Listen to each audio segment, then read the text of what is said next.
दोस्तों, एक महिला दारोगा रात को सोई तो थी, लेकिन सुबह जब वह सो करके उठी तो उसे कुछ अटपटा सा महसूस हुआ और जब उसने अपने बदन पर हाथ फिराया तो चौंक गई क्योंकि उस वक्त उसके बदन पर एक भी कपड़ा मौजूद नहीं था।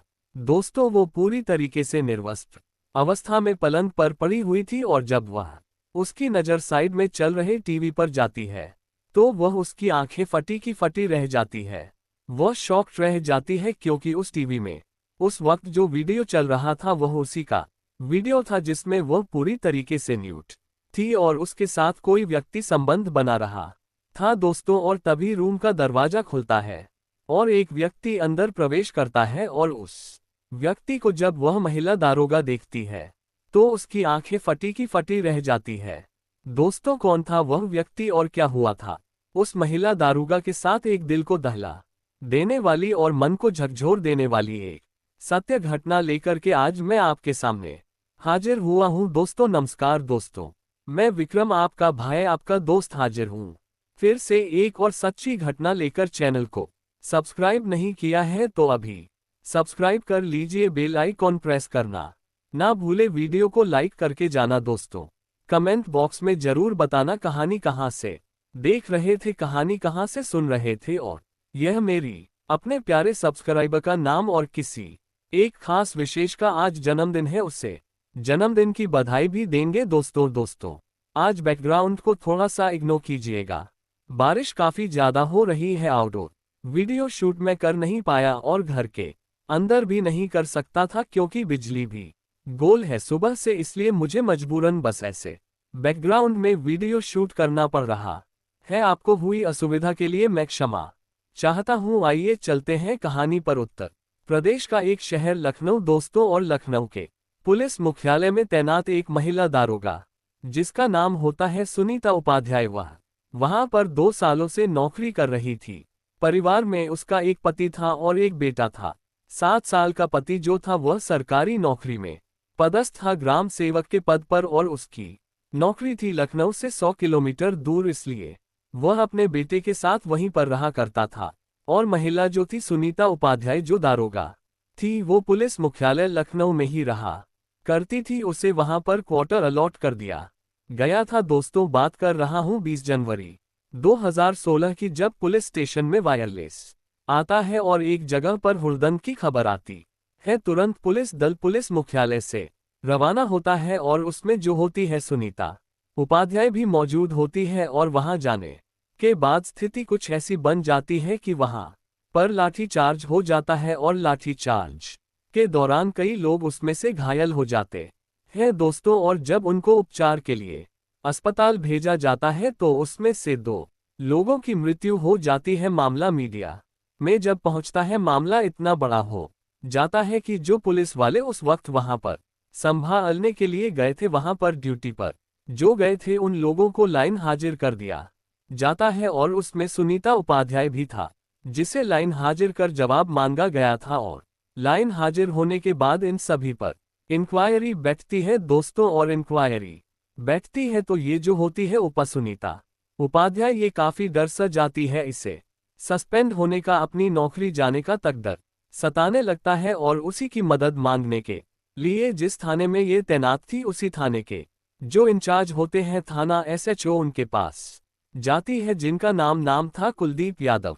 कुलदीप यादव से जब जाकर के यह मदद मांगती है तो कुलदीप यादव इसे आश्वासन देता है, तुम चिंता मत करो, मैं हूं ना, मैं सब संभाल लूंगा, तुम्हें कुछ नहीं होगा, तुम्हारी नौकरी पर कोई आंच मैं आने नहीं दूंगा।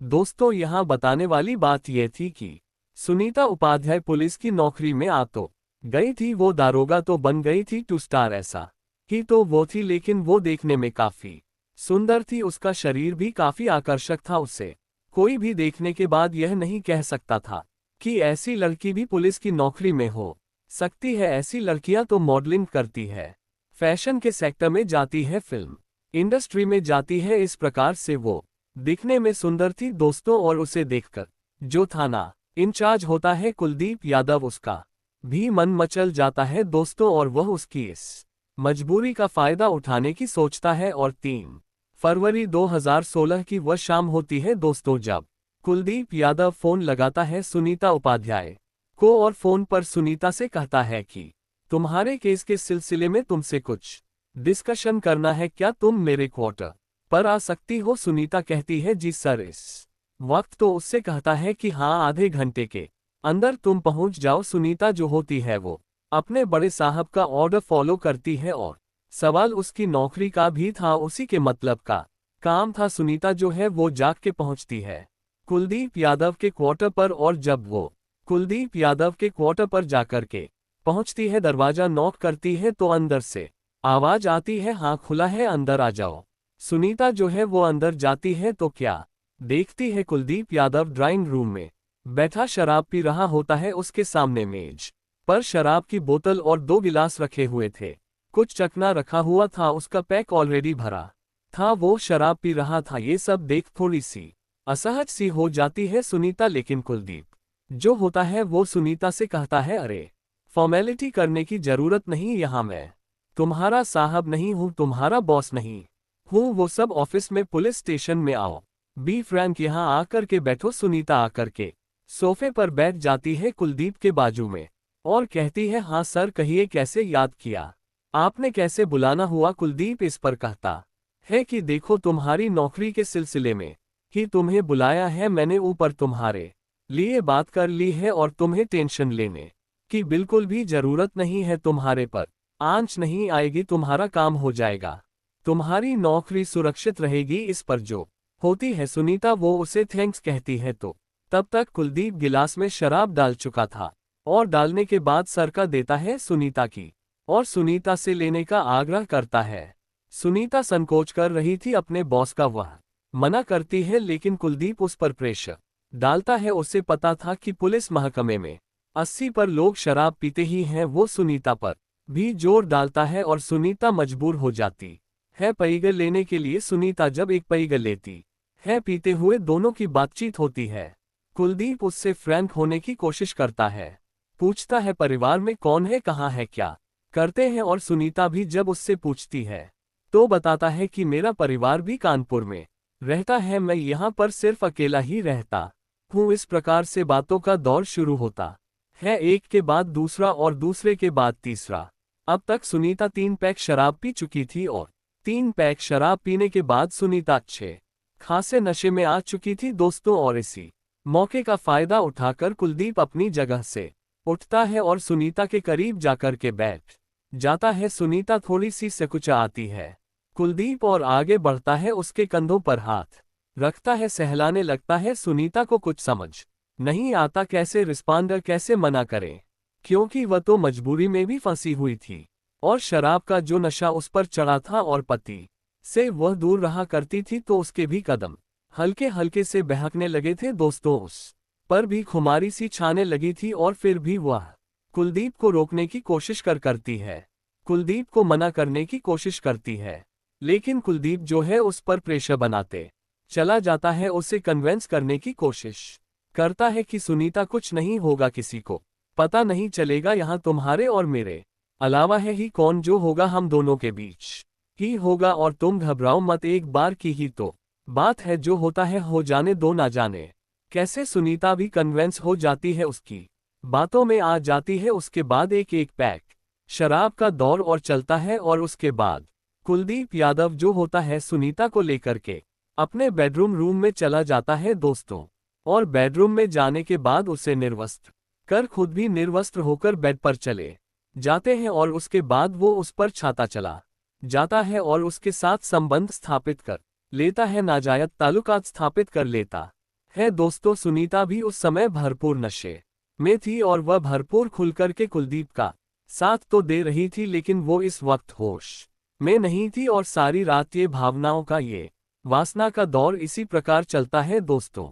उसके बाद दोनों को कब नींद आ गई पता ही नहीं चला और सुबह जब सुनीता की आंख खुलती है तो अपने आप को उस बेड पर पाती है और जब खुद को देखती है तो शरीर पर एक भी कपड़ा नहीं होता। वो याद करने की कोशिश करती है कल क्या हुआ, एक एक कर हल्की हल्की बातें उसके दिमाग में आनी शुरू हो जाती है कि मैं यहाँ आई थी, फिर ये हुआ, लेकिन अब उसे इतना पछतावा खुद पर हो रहा था कि उसने ये क्या कर डाला। अगर वो अपने होशों हवास में होती तो ये कतई ना करती, उससे ये कुछ करना बर्दाश्त नहीं था दोस्तों, लेकिन असली झटका तो अब लगने वाला था सुनीता को, क्योंकि सुनीता जब पलट करके देखती है तो वॉल पर लगी हुई एलईडी में एक वीडियो चल रहा होता है, और उस वीडियो को जब वह देखती है तो देख करके दंग रह जाती है दोस्तों।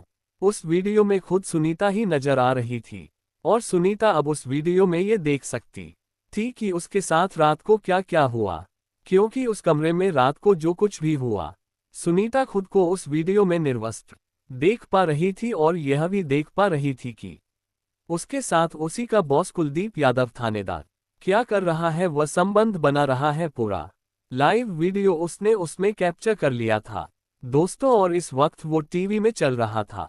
तभी दरवाजा खुलता है और कुलदीप अंदर आता है। सुनीता आश्चर्यचकित नजरों से कुलदीप को देखती है। कुलदीप उसे देख स्माइल करता है। वह पूछती है, सर यह सब क्या है? एक तो आपने कल रात को मेरे साथ इतना गलत किया, मैं होश में नहीं थी, आपने मेरा फायदा उठा लिया, ऊपर से आपने मेरा वीडियो भी बनाया और उस वक्त इसको आप टीवी में चला करके रखे है। कुलदीप कहता है, जस्ट कूल यार, टेंशन क्यों लेती हो, ये तो बस मैंने इसीलिए बना लिया, जब मन करेगा देख लिया करूंगा, और बस तुम सोई थी, मैं वही देख करके एंजॉय कर रहा था कि हमारी रात में जो हमने किया वो टीवी पर देखने पर कैसा नजर आता है। सुनीता को इस वक्त बहुत गुस्सा आ रहा था, लेकिन वो कुछ कर नहीं सकती थी, क्योंकि एक तो वो उसका बॉस था, ऊपर से उसकी नौकरी इस वक्त खतरे में थी, और इस वक्त उसका वीडियो भी बन चुका था, जो कि इस वक्त कुलदीप यादव के फोन में मौजूद था। सुनीता वहां से निकल करके चली जाती है। लेकिन दोस्तों, अब ये जो सिलसिला शुरू हुआ था, तो कुलदीप यादव लगातार सुनीता का शोषण करने लगा। वो बार बार उसे अपने क्वार्टर पर बुलाता, ना चाहते हुए भी सुनीता को मजबूरन आना पड़ता, और वो हर एक दो दिन की आड़ में अब ये मान के चली कि महीने में 20 दिन सुनीता जो होती है वह अपनी रातें कुलदीप यादव के क्वार्टर पर बिताने लगी थी, और कुलदीप यादव जम करके उसका शोषण कर रहा था, जम करके उसे भोग रहा था, उसका आनंद प्राप्त कर रहा था। दोस्तों, एक रात जब सुनीता कुलदीप की बाहों में होती है और कुलदीप यादव उसके साथ संबंध बना रहा होता है, तब वह सुनीता से कहता है कि सुनीता, मैंने ऊपर के अधिकारी से तुम्हारे बारे में बात कर ली है, वो तुम्हारी फाइल क्लियर करने के लिए तो तैयार है, लेकिन उन्होंने एक शर्त रखी है, और वो डिमांड अगर तुम पूरी कर देती हो तो तुम जिस टेंशन से गुजर रही हो, जो टशन तुमको खाया जा रहा है तुम्हारी नौकरी का, उस पर से सारा खतरा हट जाएगा। जब सुनीता कहती है कि सर कितने पैसे देने होंगे, तो कुलदीप हंसता है और कहता है, तुम्हें पैसे देने की क्या जरूरत है सुनीता, तुम्हारे पास तो ऐसा अनमोल खजाना है कि लोग खुद तुम्हें पैसे देंगे इस काम के लिए। सुनीता कहती है, सर मैं कुछ समझी नहीं इस पर। कुलदीप कहता है, तुम्हें वही सब करना है उन साहब के साथ भी जो हम दोनों इस वक्त यहाँ कर रहे हैं, जो तुम मेरे साथ करती हो। तुम्हें साहब को भी बस एक बार खुश कर देना है, और उसके बाद तुम्हारा काम हो गया समझो। सुनीता चिढ़ जाती है, काफी गुस्से में आ जाती है। इस पर कुलदीप भी गुस्सा हो जाता है और कहता है, ज्यादा नाटक मत कर, तू जैस्यों को सीधा करना मुझे बहुत अच्छी तरीके से आता है, प्यार से समझा रहा हूँ, मान जा, इसमें तेरा ही फायदा है। चुपचाप कल शाम को 8 बजे फलाने साहब के बंगले पर पहुंच जाना, अगर नहीं गई तो समझ लेना परसों तेरा सस्पेंशन लेटर तेरे टेबल पे होगा। सुनीता बुरी तरीके से इनके चुंगल में फंस चुकी थी दोस्तों, और मजबूरन सुनीता को अगली रात उस वरिष्ठ अधिकारी के साथ उसके बिस्तर में बितानी पड़ती है। और अब ये सिलसिला जो बना था, कभी इस अधिकारी के कभी उस अधिकारी के, इस प्रकार से कुलदीप यादव ने 4 से 5 वरिष्ठ अधिकारियों के साथ सुनीता को सोने के लिए मजबूर किया था, और इतना सब कुछ करने के बाद भी एक वो दिन आ ही जाता है दोस्तों, जिस दिन सुनीता का सस्पेंशन लेटर सुनीता के टेबल पर मौजूद था। सुनीता उस सस्पेंशन लेटर को देखने के बाद शॉक्ड हो जाती है, क्योंकि इतना सब कुछ करने के बाद, अपना तन मन धन सब कुछ लुटाने के बाद, एक नहीं दो नहीं 4 से 5 अधिकारियों के बिस्तर गर्म करने के बावजूद भी आखिर उसका कोई फायदा नहीं हुआ था, और कार्रवाई के तहत उसको सस्पेंड कर दिया गया था। वो गुस्से से पागल हो जाती है, और वो सस्पेंशन लेकर जा करके पहुंचती है कुलदीप यादव के केबिन में, और वहां जाकर उसके टेबल पर वो सस्पेंशन लेटर फेंककर उस पर चीखने लगती है, चिल्लाने लगती है। उसका चिल्लाना सुनकर के थाने में जो मौजूद लोग होते हैं वो भी चौंक जाते हैं कि ऐसा क्या हुआ। जज जाकर अपने वरिष्ठ अधिकारी पर, थानेदार पर इस प्रकार से चिल्ला रही है। सब लोग जमा हो जाते हैं, कान लगा के सुनने की कोशिश करने लगते हैं। सीमा जोर जोर से चिल्ला करके कुलदीप से कह रही होती है कि तुमने मेरा गलत इस्तेमाल किया, तुमने मेरा फायदा उठाया, तुमने मेरा शारीरिक शोषण किया है और वरिष्ठ अधिकारियों से भी किया है, और उसके बाद भी मैं सस्पेंड हो गई। मैं तुम्हारी कंप्लेंट करूंगी, मैं डीजीपी साहब के पास जाकर तुम्हारी और उन वरिष्ठ अधिकारियों के सबकी कंप्लेंट करूंगी कि तुमने मेरे साथ क्या क्या किया है और मेरा शोषण किया है। कुलदीप यादव भी उस पर चिल्लाने लगता है, चीखने लगता है कि हाँ जा, तुझे जो कर है कर ले, तेरे पास सबूत ही क्या है, उल्टा तेरे खिलाफ मेरे पास सबूत है, और तू सोच ले अगर तूने ऐसा कुछ किया तो तेरे साथ क्या क्या हो सकता है। याद है ना वो वीडियो, अब भी मेरे पास मौजूद है। सुनीता पैर पटकती हुई, फन पनाती हुई उसे देख लेने की धमकी देती हुई वहां से निकल जाती है।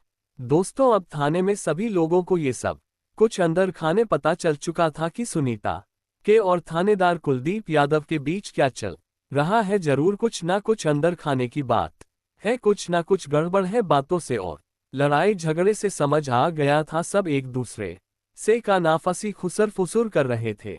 दोस्तों, सुनीता सस्पेंड होने के बाद वहां से अपने पति के गांव चली जाती है दोस्तों, और सुनीता के जाने के 2 दिन के बाद कुलदीप यादव जो होता है वह भी छुट्टी लेकर के 1 हफ्ते के लिए अपने गांव चले जाता है।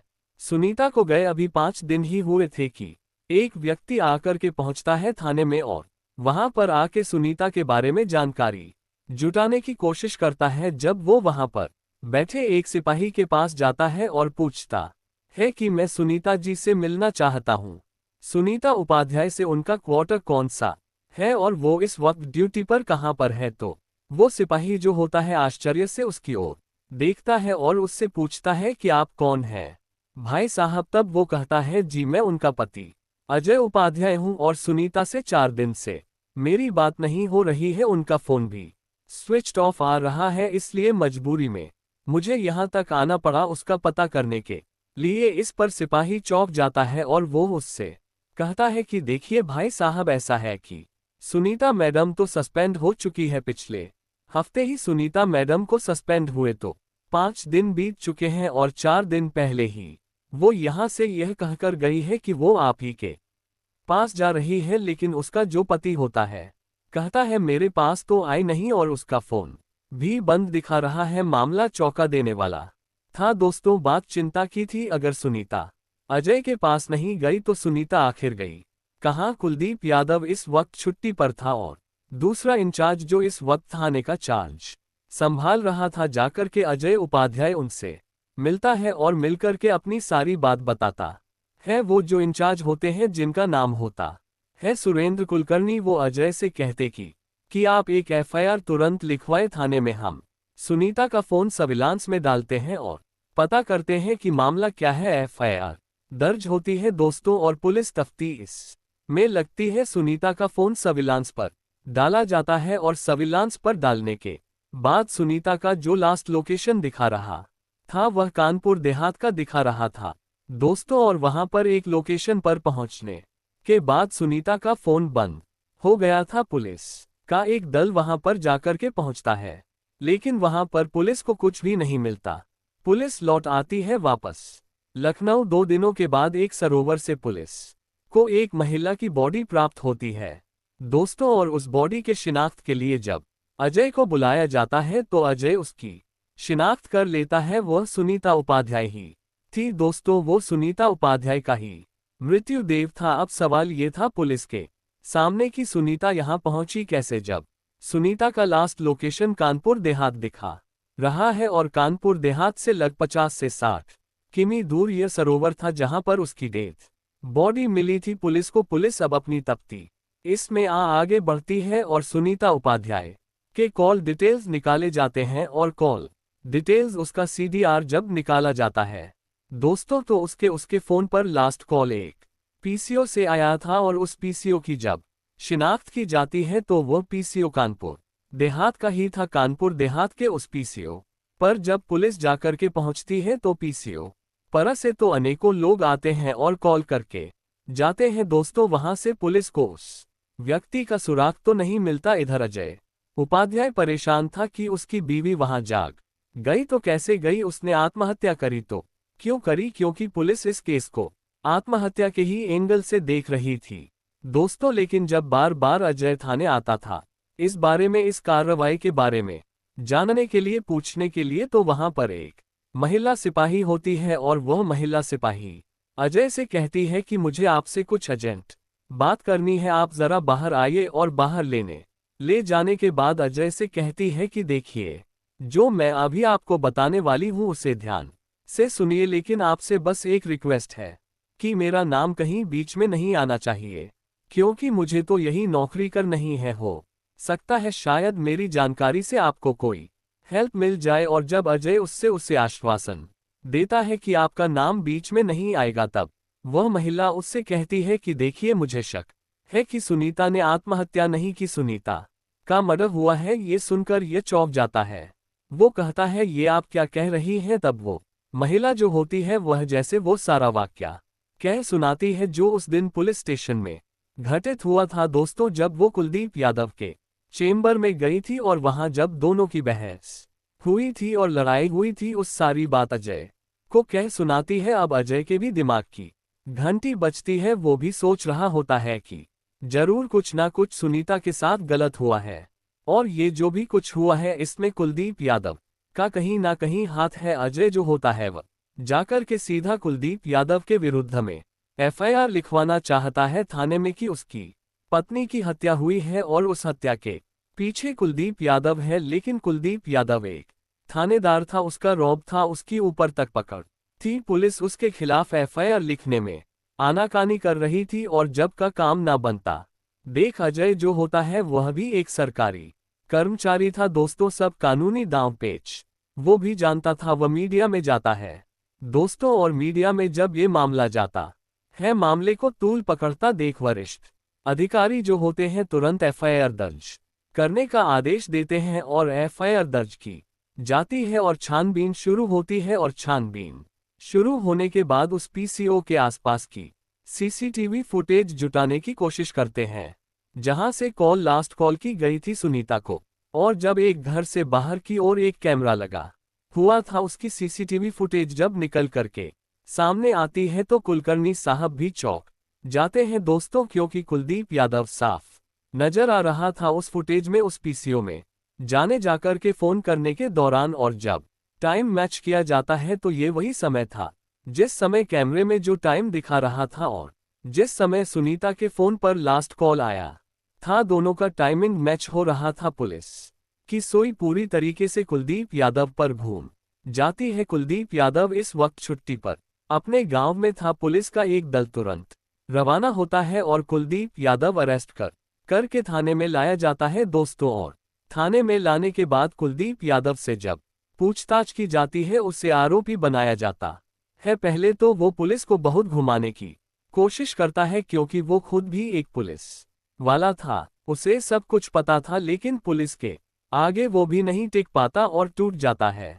और जब वो जो कहानी बताता है दोस्तों, वो कुछ इस प्रकार से निकल करके सामने आता है कि सुनीता ने जाने के बाद 2 दिन के बाद कुलदीप यादव को फोन किया था और कुलदीप यादव को फोन करके उसने ये बताया था कि मैं प्रेग्नेंट हूं और मैं तुम्हारे बच्चे की मां बनने वाली हूं। अब तुम सोच लो, अगर मुझे ये नौकरी नहीं मिली वापस तो मैं तुम्हें इतने बुरे तरीके से फंसा आऊंगी और तुम्हारे साथ उन चारों अधिकारियों को भी मैं लपेटे में लूंगी और तुम जिंदगी भर के लिए जेल की सलाव के पीछे चक्की पीसोगे। ये बात सुन के कुलदीप यादव जो होता है वह सख्ते में आ जाता है दोस्तों। वो तुरंत अपना गियर चेंज करता है और सुनीता से प्यार से बात करने लगता है और कहता है, सुनीता जो कुछ भी हुआ उसे भूल जाओ, मैं सब कुछ ठीक कर दूंगा और अगर तुम चाहती हो मैं तुमसे शादी भी करने के लिए तैयार हूं। कहो क्या तुम अपने पति को छोड़ने के लिए तैयार हो। इस सुनीता कहती है, मुझे फालतू के झांसे में लाने की कोशिश मत करो साहब, मुझे बस मेरी नौकरी वापस चाहिए, बाकी मुझे तुमसे कोई वास्ता नहीं रखना। और अगले ही दिन कुलदीप यादव फिर से सुनीता को फोन करता है और फोन करने के बाद कानपुर देहात के उस इलाके में सुनीता को वह बुलाता है और कहता है कि हमें यहीं से एक जगह पर चलना है और वहां पर ही सारी इस काम की सेटिंग होगी, वहां पर कुछ रुपए भी देने हैं और रुपए की तुम टेंशन मत लो, वो रुपए मैं दूंगा, लेकिन वहां तुम्हारे सिग्नेचर की आवश्यकता होगी, तुम्हारी फोटो की आवश्यकता होगी, इसलिए तुम्हारा साथ चलना जरूरी है। और सुनीता उसकी बातों में आ जाती है दोस्तों। और बातों में आने के बाद सुनीता जा पहुंचती है उस जगह पर और वहां पहुंचने के बाद कुलदीप यादव जो है वो इतना शातिर होता है कि लास्ट कॉल जो है मेरे फोन से ना दिखे सुनीता के फोन पर, इसलिए वह एक पीसीओ पर जाकर के फोन करता है और पीसीओ से फोन करके उसे बताता है कि मेरे मोबाइल की बैटरी लो हो गई है, मेरा फोन ऑफ हो गया है, इसलिए मैं किसी और के फोन से तुम्हें फोन कर रहा हूं, फलानी जगह पर आ जाओ। और उसके बाद वो कार लेकर वहां पहुंच जाता है, वहां से पिक करता है सुनीता को और सुनीता को लेकर के जा पहुंचता है उस सरोवर के किनारे पर। और वहां पर कार में ही सुनीता के साथ वो बहस करने लगता है और बहस के दौरान लड़ाई इतनी बढ़ जाती है कि वहीं कार में ही वो गला दबा करके सुनीता की हत्या कर देता है दोस्तों। और उसके बाद वह सुनीता को उस सरोवर में फेंक देता है और वहां से लौट आता है। कुलदीप यादव के खिलाफ आईपीसी की धारा 376 और 302 के तहत केस दर्ज किया जाता है दोस्तों। उसे आरोपी बनाकर न्यायालय के सामने पेश किया जाता है, जहां से उसे जेल भेज दिया गया है दोस्तों। मामला अभी भी कोर्ट में लंबित है, अभी तक सुनीता को न्याय नहीं मिला है। हम बस न्यायालय से यही गुजारिश करेंगे कि जल्द से जल्द सुनीता को न्याय मिले और ऐसा न्याय मिले कि ऐसे दरिंदे 100 बार सोचे ऐसा गुनाह करने से पहले। तो दोस्तों ये थी आज की कहानी। दोस्तों अगर सुनीता ने पहले दिन ही यह कदम कुलदीप यादव के खिलाफ उठाया होता, जब पहली बार उसने उसके साथ दरिंदगी की थी, तभी उसने अगर उसकी शिकायत की होती, उसकी खिलाफत की होती, तो शायद आज सुनीता को अपनी जान ना गंवानी पड़ती, उन 4 से 5 अधिकारियों के बिस्तर गर्म ना करने पड़ते और आज वह जिंदा होती, अपने परिवार के साथ होती, उस बच्चे को नाथ नहीं होना पड़ता जो इस वक्त मात्र 7 साल का है और अपनी मां से महरूम हो गया है। दोस्तों ये सब मेरा मानना है, आपको क्या लगता है, आपका क्या मानना है कमेंट बॉक्स में जरूर बताना दोस्तों। वीडियो को लाइक करके जाना, चैनल को सब्सक्राइब नहीं किया सब्सक्राइब कर लेना, बेल आइकॉन प्रेस कर लेना दोस्तों, मेरी इन आईडी को फॉलो भी कर लेना। और दोस्तों हमारे एक प्यारे सब्सक्राइबर हमारे कंटिन्यू व्यूअर राजेश राठौर जी के बेटे सोहन राठौर जी का आज बर्थडे है, तो wish you very very happy birthday बेटा, गॉड ब्लेस यू, भगवान आपको सुखी रखे कि दुनिया की हर खुशी से वह आपको नवाजे। खूब पढ़ो लिखो, अपने माँ बाप का खूब नाम रोशन करो बेटा, गॉड ब्लेस यू फॉरएवर, ये मेरी दिल से दुआ है और आप सभी से दुआ है। उस बच्चे को आप भी बर्थडे विश जरूर करें दोस्तों। मेरे कमेंट में अब मैं अपने उन प्यारे भाइयों और बहनों का नाम लेना चाहूंगा जिन्होंने पिछली कहानियों में मुझे भर भर के प्यार दिया है दोस्तों।